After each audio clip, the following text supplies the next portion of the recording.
नमस्कार दोस्तों, stock market studies में फिर से एक बार आपको दिल से स्वागत करता हूँ। तो आज कुछ ब्रोकिंग कंपनी के बारे में चर्चा करूँगा, जो मुझे लगता है सारे ब्रोकिंग कंपनी अपकमिंग टाइम्स में धीरे-धीरे करके फिर से ग्रोथ होता देखने को मिलेगा। क्योंकि देखिए सेबी ने बहुत सारे रूल्स रेगुलेशन चेंज किया ब्रोकिंग इंडस्ट्रीज़ के ऊपर और जिसके चलते है कुछ दिनों से झटका तो लगा था और धीरे-धीरे करके वो फिर से रिकवरी कर रहा है। देखिए, मैं मोतीलाल ओसवाल के ऊपर भी चर्चा किया हूँ, एंजल वन के ऊपर भी चर्चा किया हूँ। 5 पैसे के ऊपर चर्चा किया हूँ, तो आईआईएफएल सिक्योरिटीज़ के ऊपर चर्चा किया हूँ, तो आज उसी से जुड़े हुए उसी कुछ कंपनीज़ के बारे में चर्चा करूँगा। तो वीडियो को लास्ट तक देखना और अभी तक चैनल को सब्सक्राइब नहीं किया तो ज़रूर कर लेना। तो फर्स्ट जो कंपनी है जिसका नाम है एंजल वन लिमिटेड। देखिए एंजल वन के ऊपर पहले मैं आपको चार्ट के ऊपर लेके जाऊँगा। क्योंकि देखिए अराउंड देखा जाए तो 16 ऑफ अगस्त के बाद कंपनी के ऊपर एक बिग मैसिव जंप देखने को मिला। और अचानक ऐसे क्या हो गया कि लास्ट 3 टू 4 डेज़ में कंपनी 35% का रिटर्न दिया।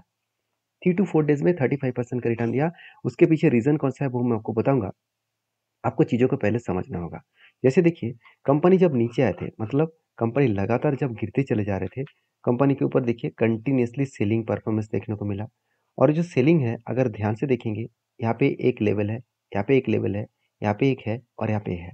मतलब जो कंपनी की हाई लेवल है, वो एक्चुअली लोअर हाई बनते चले जा रहे थे। मतलब कंटिन्यूअसली कंपनी लोअर हाई और लोअर लो आप बोल सकते हैं, उसी लेवल से कंपनी काम कर रहे हैं। तो जो लोग सोच रहे हैं कि यहाँ पे कंपनी बिग बाउंस किया है तो कंपनी इजीली ऊपर जाएगा, वो इतना आसानी से ऊपर नहीं जाएगा। क्यों? क्योंकि देखिए जो पैटर्न यहाँ पे क्रिएट हुआ है, यहाँ पे ये जो लाइन है ये 200 डेज मूविंग एवरेज का लाइन है। अब ये जो लाइन को देख रहे हैं रेड कलर का, वो 200 डेज मूविंग एवरेज का लाइन है। तो 200 डेज मूविंग एवरेज बहुत स्ट्रांगली एक रेजिस्टेंस बन चुके हैं कि किसी भी लेवल्स में अगर इस तरीके से हैमर जैसे कैंडल पैटर्न क्रिएट करे किसी भी लेवल से, तो सोचना वहाँ से करेक्शन होने का चांसेस ज़्यादा है। और यहाँ पे जो सिचुएशन क्रिएट हुआ है उसी सिचुएशन के बेसिस में कंपनी कंटिन्यूअसली यहाँ पे सेलिंग होने का चांसेस है और नीचे आने का भी चांसेस देखने को मिल सकता है। अभी जिस तरीके से यहाँ पे डेटा देखने को मिले, उस डेटा के हिसाब से मुझे नहीं लगता कि कंपनी बिग फॉल होगा।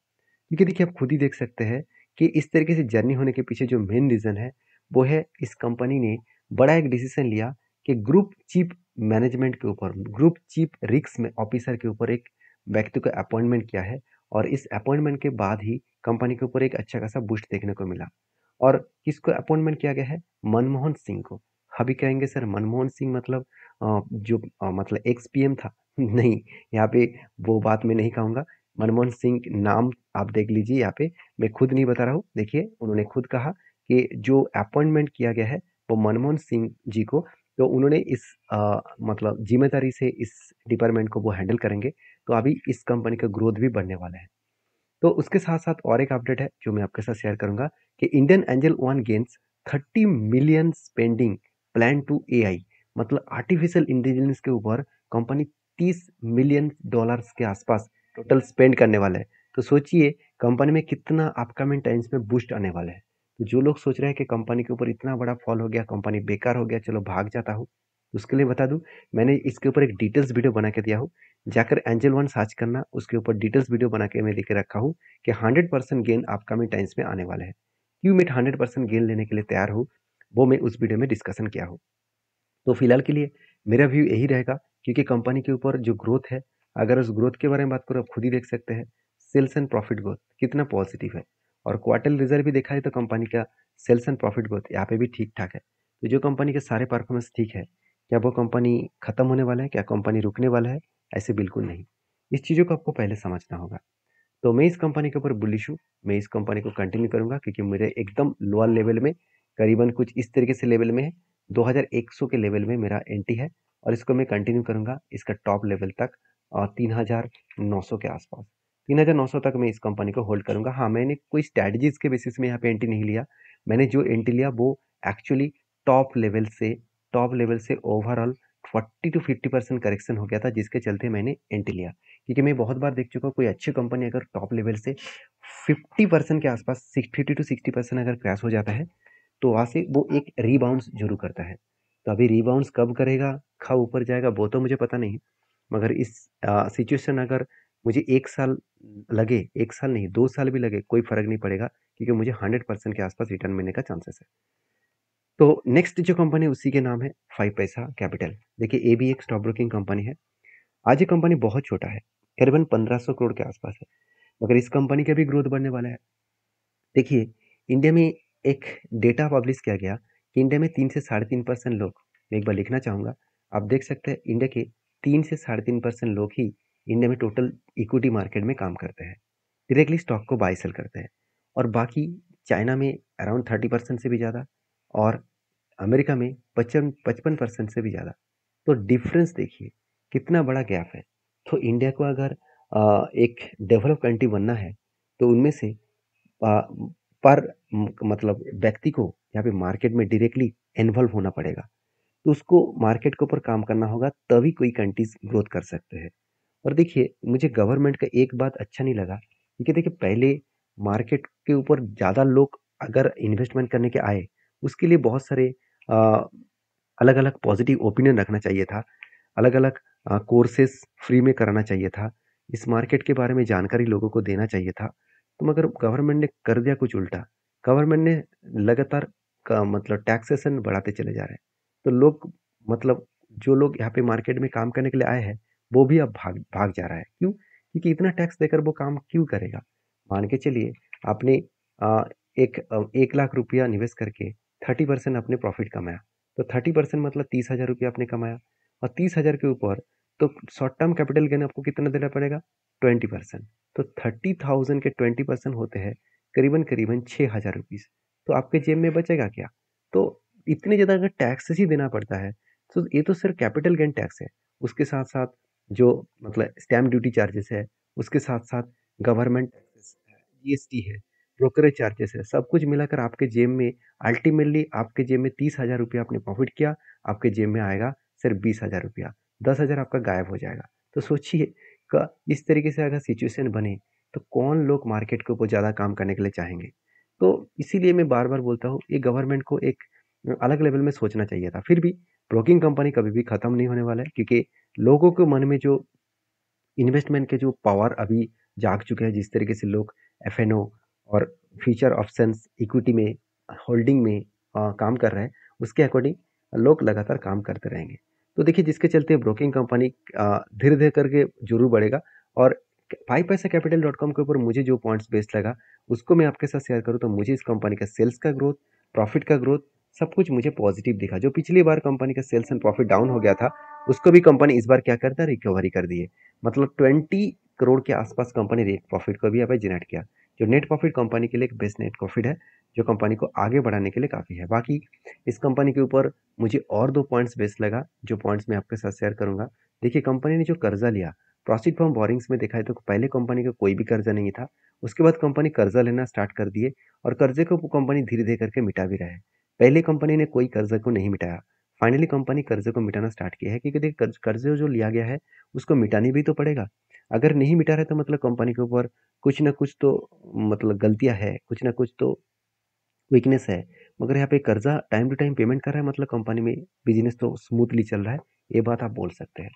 तो बाकी इस कंपनी के ऊपर रही बात टेक्निकली चार्ट पैटर्न्स का, तो जब मुझे यहाँ पे एक पैटर्न्स मिले सेम टू सेम, यहाँ पे एक रेंज मिले, तो उसके रेंज के अकॉर्डिंग में यहाँ पे एंट्री भी हो चुके हैं। उसके बाद कंपनी ऊपर भी गया था, करेक्शन हुआ। मुझे लगता है ये लेवल 540 का जो लेवल है, ये लेवल स्ट्रांगली एक रेजिस्टेंस है। इसको ब्रेक करना पड़ेगा, तभी वो ऊपर जाएगा, क्योंकि मेरा एंट्री एक्चुअली बहुत पहले से ही है। ये कंपनी यहाँ पे रॉकेट की तरह ब्रेकआउट ब्रेकआउट कंफर्मेशन किया था, रिटेस्ट किया कुछ इस तरीके से लेवल में, मेरा पहले एंट्री लेवल है, और दूसरा एंट्री लेवल कुछ इस तरीके से लेवल्स में है। तो 2 अलग-अलग एंट्री पॉइंट्स मिला है, जो मैं आपके साथ शेयर किया हूँ। मैं इस कंपनी को कंटिन्यू ज़रूर करूँगा, और मेरा हाई लेवल तक मैं कंटिन्यू करूँगा, जो लेवल निकल कर है 812 रुपीज़ के आसपास। तो अगर मेरा लास्ट एंट्री से मैं अगर टॉप तक देखूँ, हाँ, लास्ट एंट्री को जब भी मैंने एंट्री लिया, तो इस जगह पे मैं ऑब्वियसली एग्जिट करूँगा। मेरा फर्स्ट जो एंट्री था, उस लेवल को मैं टॉप तक ज़रूर होल्ड करने वाला हूँ, जो रेंज निकल कर है करीबन-करीबन 50% के आसपास।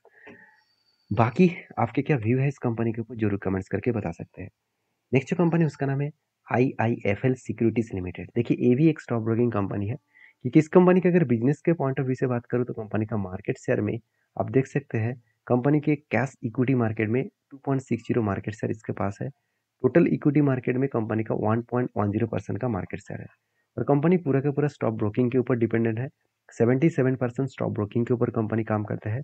बाकी इन्वेस्टमेंट ब्रोकिंग के ऊपर इनकम कंपनी 14% कर रहा है, और बाकी कमोडिटी प्रोडक्ट के ऊपर company commission and others advisory के ऊपर कंपनी 7.5 से 8% के आसपास इनकम कर रहा है।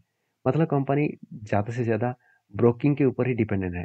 तो ये कंपनी के लिए थोड़ा सा प्रेशराइज बन सकता है, क्योंकि ब्रोकिंग इंडस्ट्रीज में इस तरीके से मतलब बहुत सारे कंपनीज जीरो बुकिंग मतलब जीरो ब्रोकरेज के माध्यम से पैसा कमा रहा है, मतलब लोगों को ट्रेडिंग करा रहा है।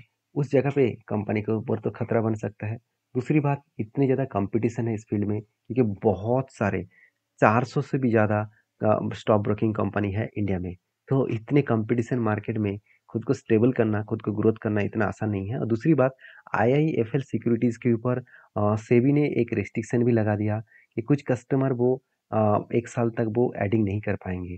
तो उसके चलते हुए कंपनी के ऊपर लगातार एक प्रेशराइज बना था। उसके बाद देखिए धीरे-धीरे करके कंपनी उसको रिकवरी भी किए। अगर चार्ट को देखेंगे तो कंपनी जब उस तरीके से न्यूज़ आया था तो एक बिग फॉल हुआ था, उसको फिर से रिकवरी भी कर दिए। तो देखिए कंपनी के ऊपर डेटा के बेसिस में बात करूँ तो यहाँ पे कब बने थे, उसके बाद एक छोटा-सा हैंडल भी बने थे, और उसके बाद ब्रेकआउट भी हुआ, ब्रेकआउट कन्फर्मेशन भी हुआ, रीटेस्ट किया। हमेशा आपको बोलता हूँ कि जब भी कोई ब्रेकआउट आपको दिखता है, तो उस जगह पे आप कभी भी डिसीज़न मत लेना। हमेशा आपको अगर डिसीज़न लेना ही है, तो एक बार पहले तो आप सेबी रजिस्टर्ड एडवाइज़र के साथ बातचीत कर लीजिए। अगर उसके डिसीज़न के बेसिस में भी आपको काम करना है, तो कभी भी आप टॉप लेवल में बाय मत करना। आपको एक ना एक बार वो रिटेस्टमेंट ज़रूर दिखेगा। तो उस रिटेस्टमेंट में अगर एंट्री लेंगे, तो जहाँ पे ब्रेकआउट हुआ है, वही लेवल में आपको एंट्री मिल जाएगा। तो जहाँ पे आपको टारगेट अच्छा खासा मिल सकता है, तो इस कंपनी ने टारगेट कितने दिए, कितने दिनों में दिया?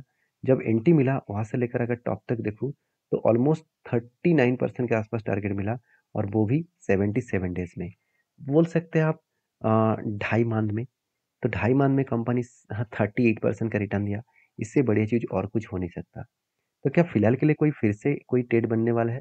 देखिए यहाँ पे अगर रेंज को मैं मार्किंग करूँ, तो यहाँ पे एक बाइंग रेंज स्टार्ट हुआ, और इस हाई लेवल तक देखूँ तो 37% का बाइंग रेंज बने। 1, 2, 3, 4, 5, 6, 7, 7 के साथ बाइंग कैंडल के माध्यम से 37% का रेंज बने। अगर यहाँ से करेक्शन होकर इस नीचे लेवल तक आए, तो मैं कुछ गुड डिसीजन ज़रूर लेने वाला हूँ। तो पॉजिटिव डिसीजन फिर से एक बार लेने वाला हूँ। तो तभी मैं आपको वीडियो बनाकर शेयर भी करूँगा। तो मेरे साथ जुड़े रहिए। नेक्स्ट जो कंपनी है उसके बारे में बात करें, उसका नाम है आंध्रा पेपर लिमिटेड, जो एक छोटा-सा कंपनी है 2200 करोड़ का। और इसके ऊपर एक अपडेट जो है, वो मैं आपको बता दूँ, कंपनी स्प्लिट का अपडेट है। कंपनी 11 तारीख को सितंबर में 1 के बदले 5 शेयर देने जा रहा है। तो ये पूरा के पूरा एज ए एजुकेशन पर्पस में एक वीडियो था। कोई भी कंपनी इसके ऊपर काम करना है, तो आपके सेबी रजिस्टर्ड एडवाइज़र के साथ बातचीत करके ही काम करना। मिलते हैं नेक्स्ट वीडियो में, तब तक के लिए धन्यवाद।